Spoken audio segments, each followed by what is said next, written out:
Hello everyone, in this quick video I'm going to show you how you can easily use Google Drive in Windows laptop. By following the few simple steps that I show you, now you'll be able to use Google Drive in Windows laptop very easily. So make sure to watch the video till the end so you don't make any mistakes. By saying that, let's start the video. At first, open your Google Chrome and tap on this cubicle icon, and here tap on the Google Drive, and it will open the dashboard of Google Drive. And here in the home, you'll see the data that you have uploaded in the Google Drive. And if you tap on My Drive, then you'll be able to see the file that you have uploaded in the Google Drive or created in the Google Drive. And if you tap on Computers, then you'll be able to see synced folders with your computer. Let's go to the My Drive.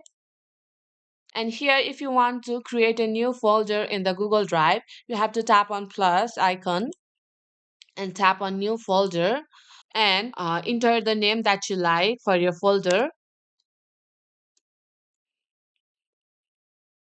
and tap on create.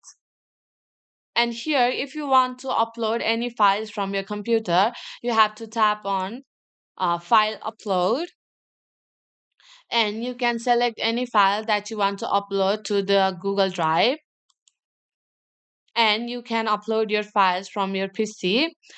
And here, if you select any folders, it will open the small toolbar in the top.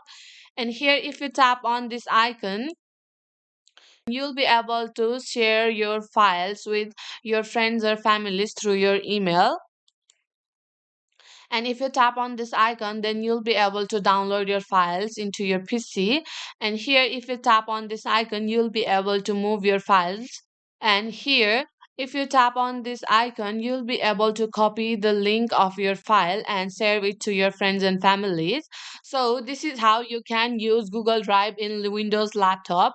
So my friend, that's it. If you find this video helpful, even 1%, consider subscribing and leave a like. I'll be back with another problem solving video like this. Thanks for watching.